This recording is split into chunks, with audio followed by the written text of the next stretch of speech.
This recording is copyright. Ielts Help Now Listening Practice Tests. Test 3. In the Ielts test, you hear some recordings and you have to answer questions on them. You have time to read the instructions and questions and check your work. All recordings are played only once. Now turn to Section 1. Section 1. You will hear a conversation between a man and a woman as the man joins a local library. First, you have some time to look at questions 1 to 5.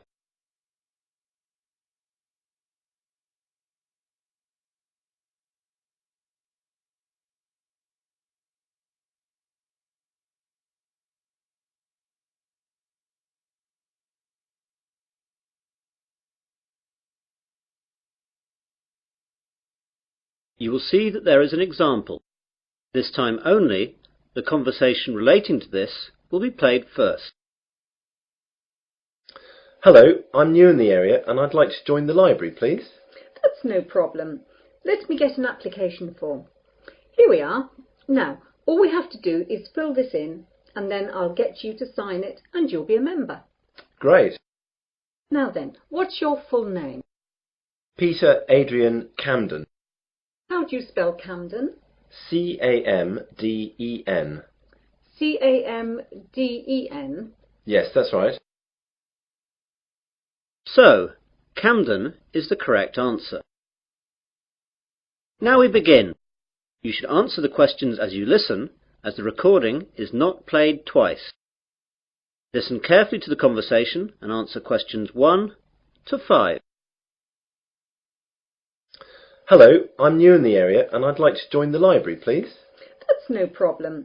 Let me get an application form. Here we are. Now, all we have to do is fill this in and then I'll get you to sign it and you'll be a member. Great. Now then, what's your full name? Peter Adrian Camden. How do you spell Camden? C-A-M-D-E-N. C-A-M-D-E-N? Yes, that's right. Right. And what's your address? Flat 5, 53 Green Street, Finsbury. OK, got that. That's near here, isn't it? Yes, just 5 minutes walk. What's the postcode? 7434. Got that now. Now, can you tell me your date of birth? 8th of July 1976. And what's your telephone number? Well, I don't have a home number, but I've got a mobile. That'll do fine. It's 06634 982 746. Did you get that? Some of it. Can you say it again? The code's 06634 and the number's then 982 746. Right. That's almost it. Now I need some kind of identification to prove where you live. Do you have a driving licence or a passport or anything like that? I'm afraid that everything I have has got my old address on it. Do you need it now? No, not now, but you won't be able to take anything out until we see that. Wait a minute. I've got a letter addressed to me here that arrived this morning. Will that do? Oh yes, that's a good idea. That will be fine. Let's look. OK. Well, that's finished. Before the conversation continues, you have some time to look at questions 6 to 10.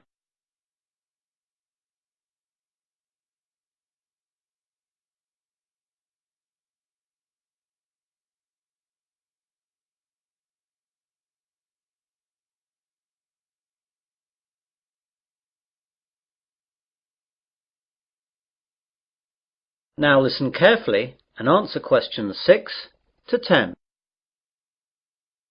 Could I ask you a few questions?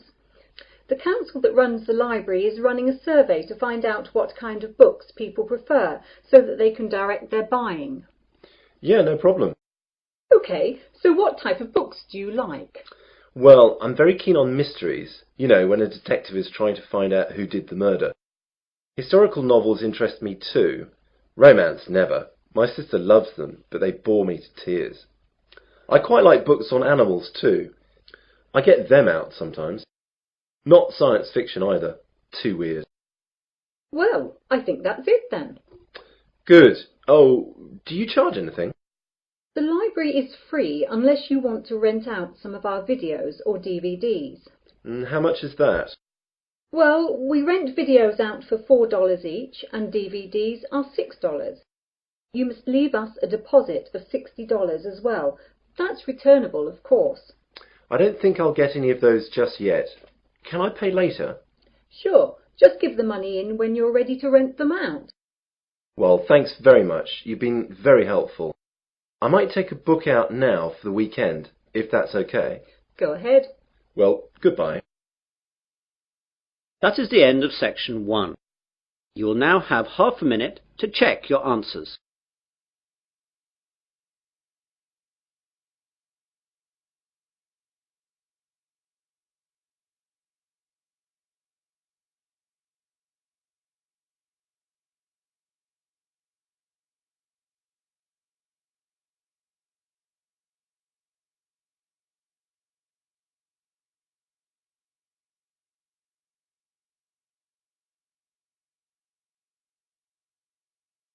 Now turn to section 2.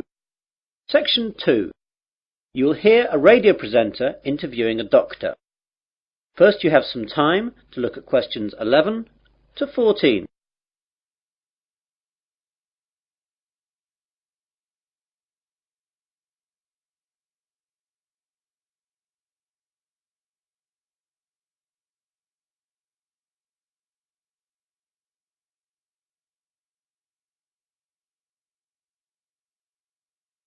Now listen carefully to the interview and answer questions 11 to 14. Hello everyone. I've just been joined in the studio by Dr. Matthew Johnson. Dr. Johnson works at the Wesley General Hospital and he's here today to tell us all about giving blood. Good morning, Matthew. Good morning. So Matthew, why is it important for us to give blood? Donating blood is not important. It's actually vital that people do this. Without donated blood, thousands of people would die every year, and it's something that could affect everyone. We all expect blood to be there for us, but barely a fraction of those who can give do. Yet, sooner or later, virtually all of us will face a time of great vulnerability in which we will need blood, and that time is all too often unexpected. The need for blood is great. On any given day, an average of 38,000 units of red blood cells are needed. Blood transfusions are often needed for victims of things such as accidents and burns, heart surgery, organ transplants, and patients receiving treatment for leukemia, cancer or other diseases. In 2002, nearly 29 million units of blood components were transfused, and with an ageing population and advances in medical treatments and procedures requiring blood transfusions, the demand for blood continues to increase. We really need that much? Yes, and we need it now. Blood supplies nationwide have reached critically low levels, with less than 1 day's supply of several blood types. Thousands of accident victims, cancer patients, premature babies, and countless others who need blood to stay alive are hoping you'll care enough to help them. All blood types are needed. You now have some time to look at questions 15 to 20.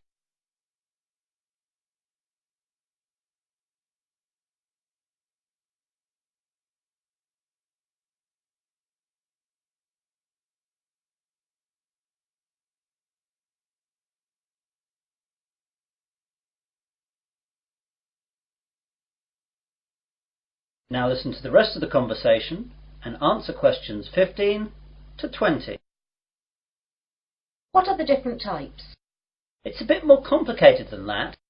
First we collect the whole blood from donors, and then it's sorted into the different types, which are basically O, A, B or AB, though there are also divisions here. Then the blood is split into its constituent parts. We divide it into 4 basic parts. First there are the red blood cells, then the white blood cells, then things called platelets, and finally plasma. This is shipped off to hospitals where they use the blood parts that the patients need. What are the different parts used for? Well, as I said before, the whole blood is your blood in its natural state, and something we rarely use. it's much more useful to us to have it separated into its component parts. Red blood cells are what everyone associates with blood, i.e. it's red. It's widely used to replace lost blood during surgery or when people hemorrhage. Its main function is to carry oxygen to cells. White blood cells are the most important part of the body's immune system, and they're used for patients whose normal defense systems aren't working properly. Platelets are crucial for making your blood clot, and we need to give them to patients who suffer from illnesses that deplete their natural levels of platelets, or they will bleed to death. Finally, plasma is what carries the other parts of blood around, and needs to be administered with any of the other components. Take away the red blood cells, and this is actually yellow. So that's what blood is all about. Now, you're here in Wesley today to collect blood. Can you tell us where and when we can donate? Of course. We're set up here today, that's Wednesday, and for the next 2 days at Wesley General Hospital at the outpatients department. Come along between 9 a.m. and 4:30 p.m. and we'll be able to deal with you within 1 hour. And let me tell you a few things that will calm your fears about giving blood. Aside from a brief needle prick, it doesn't hurt to give blood. Your body will replace the blood you donate within days of your donation. And finally, you can't catch AIDS, hepatitis, or any other disease by giving blood. And of course, you get a cup of tea and a biscuit afterwards. And can anyone give blood? Almost everyone. Donors must be in generally good health, be at least 17 years of age, weigh no less than 110 pounds, have not received a tattoo within the past year, and not have donated whole blood within the past 56 days.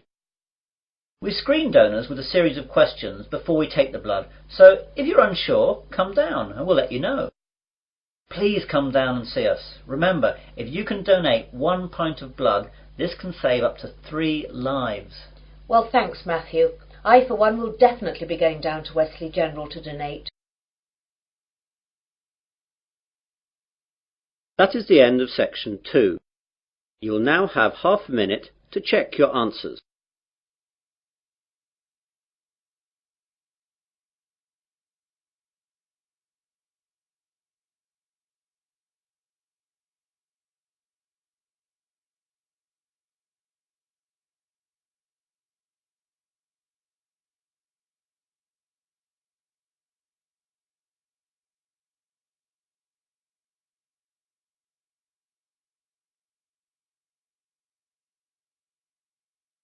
Now turn to section 3. Section 3. You will hear a conversation between 3 people about use of university computers. First, you have some time to look at questions 21 to 27.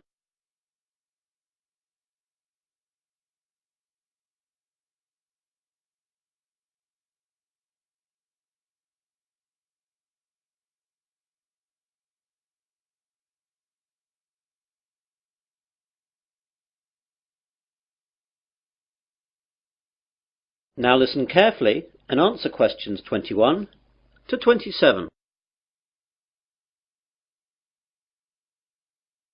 Hello there, do you work in the computer room? Yes, I do. Can I help you? Well, I'm a first year and I know that I'll need to use the computer room for my work, as I don't have a computer of my own. So I thought I'd get down here and see what I have to do in order to get time on one of the university's computers. Okay, there are 4 computer labs open to undergraduates. The others can only be used by the staff and postgraduates. The names of the 4 labs you can use are Wimborne, Franklin, Salisbury and Court. Wimborne and Court are in this building, the Johnson building. Franklin is in the Computer Sciences building, and Salisbury is in the library. So I can use them whenever I like? Well, you can use them, but not whenever you like. As you can imagine, they're in quite a lot of demand, so you have to reserve your time on a computer. In each of the labs there is a reservation book, and you can reserve your time on a computer in that for 2 hours daily. If a computer is free, though, you can go on it straight away. It's quite straightforward, but be sure to always write your name in the reservation book in pen, or someone can rub it out and put their name in instead. Oh my God, does that really happen? I'm afraid so, and far more often than you would think. When people are stressed about their assignments, they'll do anything to get some time on the computers.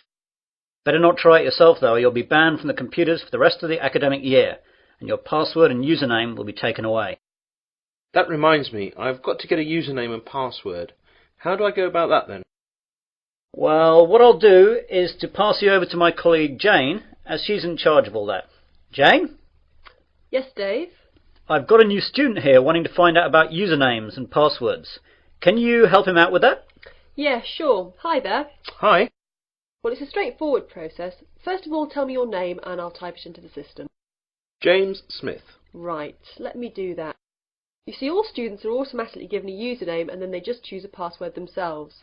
OK, so your username is James Smith 2. That's all small case. That means there must be more than one of you at the university at the moment. Well, what do you want your password to be? I think I'll choose biology, as that's the subject that I'm studying, though my girlfriend Mary will be upset that it's not her name I'm using. Well, that's all done. You can now use any of the 4 undergraduate computer labs. By the way, can I print out stuff at the labs? Yes, you can, but sometimes it's not quick. When you print, it goes into a queue and it'll be left in a tray in Franklin, as that's where all the main printers are. The good bit is that, although last year it cost 3p per page, now it doesn't cost you anything.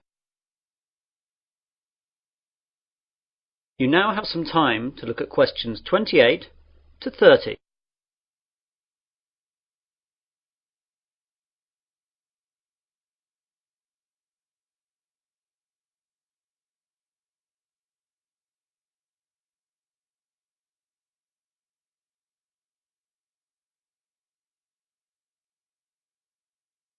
Now listen to the rest of the conversation and answer questions 28 to 30.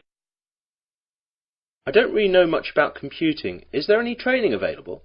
Yes, we have introductory courses for all new students. There is beginner, intermediate and advanced. Which would you like to go for? Well, I have done some, but I don't know if I'm up to anything more than beginner. I'd better stick with that. Intermediate could be too tough. Well, your course is in Franklin then. We're in Court now. You know where that is. That's in this building too, isn't it? No, that's Wimborne you're thinking about. Franklin's over in the Computer Sciences building. Anything else? I don't know what time the course starts. Let's have a look then. Advanced starts at 4:30 in the afternoon on Mondays, but yours is the day after at 5 in the afternoon. Are there any other times, as I've got a part-time job then? Yes, you could try Thursday at 2 p.m. How's that? Even worse, as I've a tutorial then. Anything else? No, that's it. I'll have to rearrange work then. I can't miss the tutorial.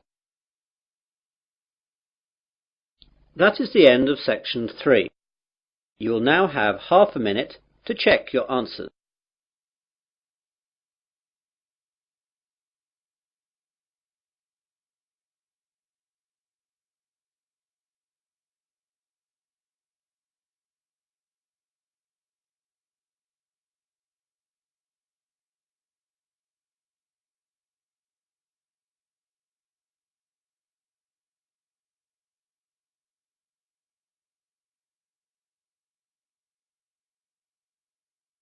Now turn to section 4.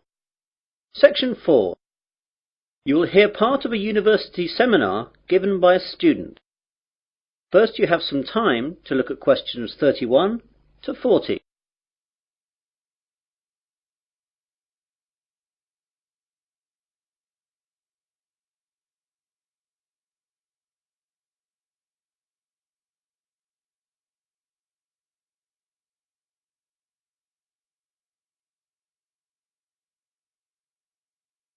Now listen carefully and answer questions 31 to 40. Good afternoon, everyone. In today's seminar, we're going to continue listening to different students giving us a presentation on the subject of their term paper. Now, today is Hillary's turn. So, what are you going to talk about today, Hillary? Well, some of you will know that I was brought up when I was young in Japan, and I'm going to do my term paper on Japan's bullet trains, which have revolutionized their rail industry.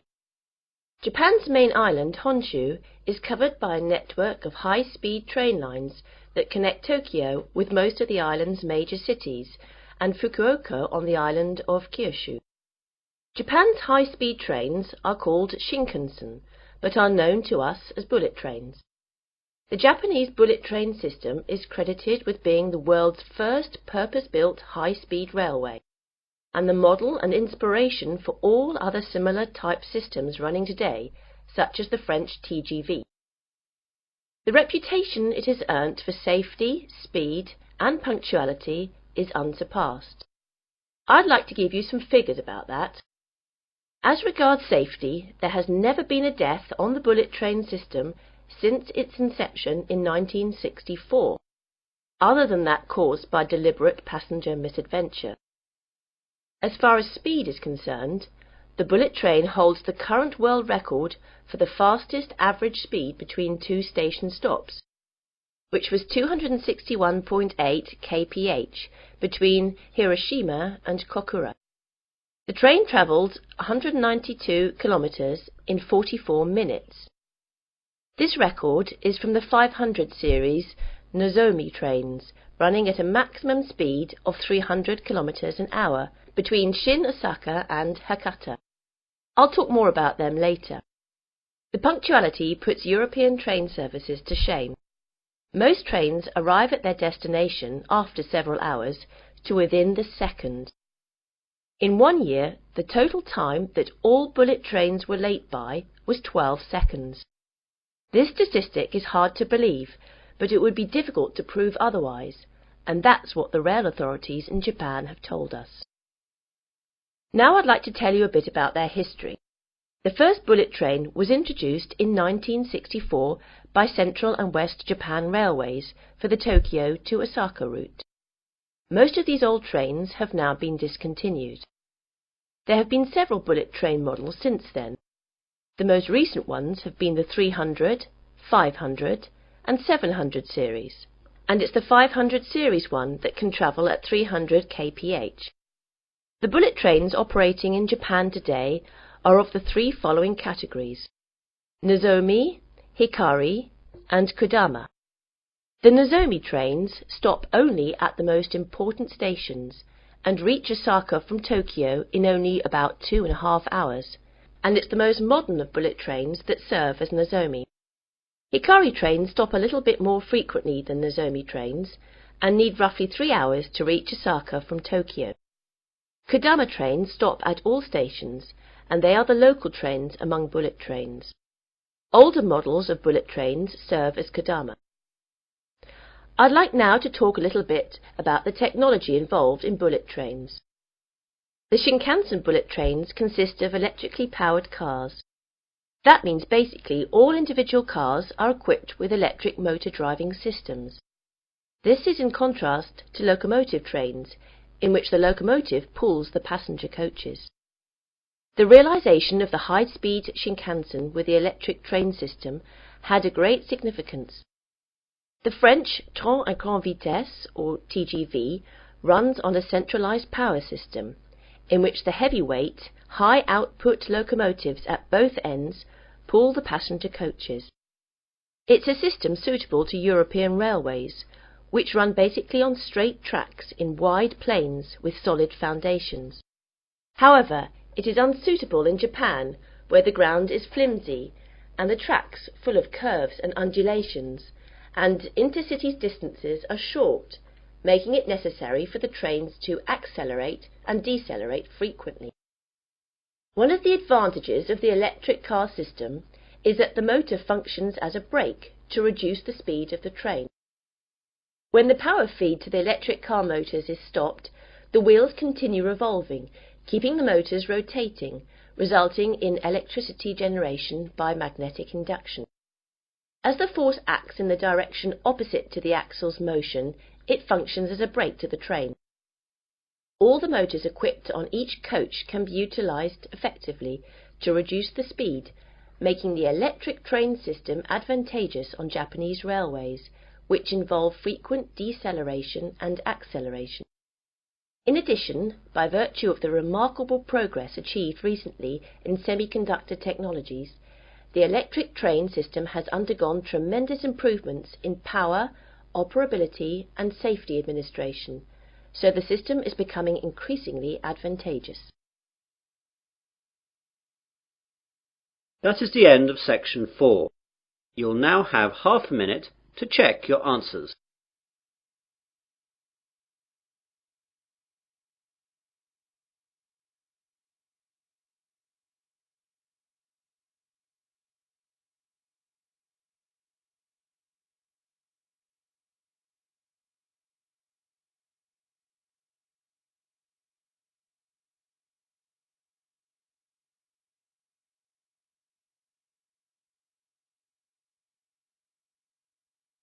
That is the end of listening test 3. In the Ielts test, you would now have 10 minutes to transfer your answers to the listening answer sheet.